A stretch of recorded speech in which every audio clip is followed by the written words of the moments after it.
Hey everyone, welcome to this tutorial. Today I'll show you how to upload a Jupyter notebook to GitHub step by step. Let's get started.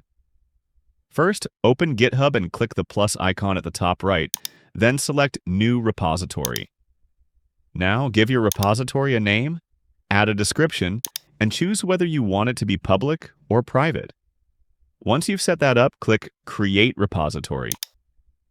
After creating the repository, you'll be taken to its main page. Here, click on Upload an existing file. Then click Choose your file, select your Jupyter notebook from your computer, and hit Open to upload it. Once your file is uploaded, you can add a title and description in the provided text fields.